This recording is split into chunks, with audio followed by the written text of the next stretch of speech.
কেবিসিতে যারা যেতেন তাদের টাকা কে দেন? এমন এক দেশ আছে সেখানে কাগজে কিছু লিখলেই আপনার ব্যাংক থেকে টাকা কেটে নেবে। হ্যাঁ, আর এইসব জিনিস যা আমরা ইন্ডিয়াতে নোংরা বলে ফেলে দিই, যদি আপনি সেগুলি অন্য দেশে বেচতে পারেন তাহলে আপনি কোটিপতি হয়ে যাবেন। ভিডিওটি পুরো দেখবেন, না হলে আপনি অনেক কিছু মিস করে যাবেন। নাম্বার 10, আসলে কিভাবে নিউ ইয়র্কের ফটোগ্রাফাররা আপনাদের পাগল বানায়। তারা ফটো বা ভিডিওতে এমন দেখায় যে মনে হয় যেন সেখানে সবসময় প্রচন্ড ভিড় হয়, কিন্তু আসলে তা না। এটি শুধুমাত্রই ক্যামেরা ট্রিক, যেটা ক্যামেরাম্যান তার ক্যামেরার লেন্স জুম করে দেখায়, আর নর্মাল করলে ভিড় মনেই হয় না। আর এটা চাইতে তো ইন্ডিয়ার ওল্ড দিল্লিতে বেশি ভিড় হয়। নাম্বার 9, আপনার এমন কোনো বন্ধু আছে যে খুবই জিম করে, তাকে এই ভিডিও অবশ্যই শেয়ার করবে, যেটা কিনা এই লোক আঙুরকে ইনজেকশন দিয়ে বেগুন বানিয়ে দিচ্ছেন। আর আজকাল জিমেও এমনই হচ্ছে, লোক তাড়াতাড়ি বডি বানানোর জন্য স্টেরয়েড নিচ্ছেন, যেটা তার হেলথে অনেক ক্ষতি করে, আর এটা করে অনেক লোক মারাও গিয়েছেন। তার জন্য এই ভিডিওটি ওই বন্ধুর কাছে অবশ্যই পাঠাবেন। নাম্বার 8, চায়নায় নাম্বার 8কে লাকি মনে করা হয়। ওখানকার একটা লোক নাম্বার 8-এর নাম্বার প্লেট নেওয়ার জন্য 1,84,000 টাকা খরচ করেন, কারণ এটি তার মনে হয় যে এটি তার জীবন বদলে দেবে। মজার বিষয়টি হলো তার গাড়ি মাত্র 5 লাখ টাকা ছিল।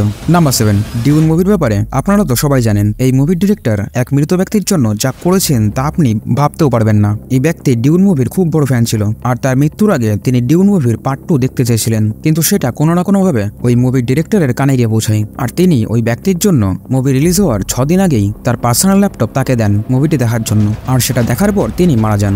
নাম্বার 6, আপনি কি জানেন পৃথিবীতে সবচেয়ে বড় জীব কার হয়ে থাকে? তার বডি হিসেবে, আর তার নাম হলো ক্যামেলিয়ান, যাকে আমরা গিরগিট বলে চিনি, আর তার জিভ তার বডি থেকে 1.5 গুণ বড় হয়। নাম্বার 5, এমন আপনারও যদি মনে হয় লোক আপনাকে ভ্যালু করছে না, তাহলে এটি দেখুন। সেম ব্র্যান্ডের জলের বোতল রোডের পাশে 10 টাকায় বিক্রি হয়, ওই একই সেম বোতল হোটেলে 30 টাকায় বিক্রি হয়, ওই একই সেম বোতল এয়ারপোর্টে 50 টাকায় বিক্রি হয়। এমন কেন হয়? কিন্তু জল ও ব্র্যান্ড সেমই হয়ে থাকে। তার মানে যখন আপনার কোনো জায়গায় ভ্যালু কম হয়ে যাচ্ছে, তাহলে জায়গা চেঞ্জ করে দেখুন।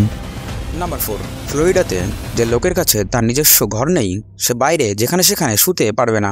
তবুও ইন্ডিয়াতে যার নিজস্ব ঘর নেই তারা বাইরে যেখানে সেখানে শুতে পারে, কিন্তু ফ্লোরিডাতে এই জিনিসটি পুরোপুরিভাবে সেখানকার গভর্নমেন্ট ব্যান করে দিয়েছে। নাম্বার 3, আপনি কি কোনো ব্যক্তিকে আপনাকে চর মারার জন্য টাকা দেবেন? এমনই উটকো জিনিস হয় চায়নাতে।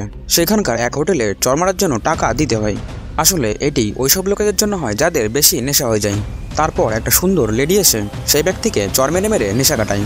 নাম্বার 2, কোনো সময় আমাদের এমন মনে হয় যে কোনো জিনিস আমাদের ইউজ করা হয়ে গেলে সেটিকে আমরা ইউজলেস বলে ফেলে দিই, কিন্তু সেগুলো অনেক দেশ আছে তারা ওগুলো চড়া দামে কিনে নেয়। তেমনই হলো পেন্সিলের ইউজলেস অংশ, কিন্তু এমনও অনেক জায়গা আছে যারা সেগুলিকে বিভিন্ন ধরনের জিনিস বানিয়ে থাকেন, আর এগুলো যদি মাটিতেও দেওয়া হয় তাহলে মাটির কোয়ালিটিও ইনক্রিজ হয়। এরপর হলো কলার খোসা। আমরা তো কলা খাওয়ার পর সেটিকে ডাস্টবিনে ফেলে দিই, কিন্তু অন্য দেশে কলার খোসা দিয়ে লেদার পরিষ্কার ও অন্যান্য কাজে ব্যবহার করা হয়। নাম্বার 1, কেবিসিতে লোকেরা প্রতিদিন লাখ টাকা জেতে, কিন্তু ওইসব টাকা তাদের কে দেন?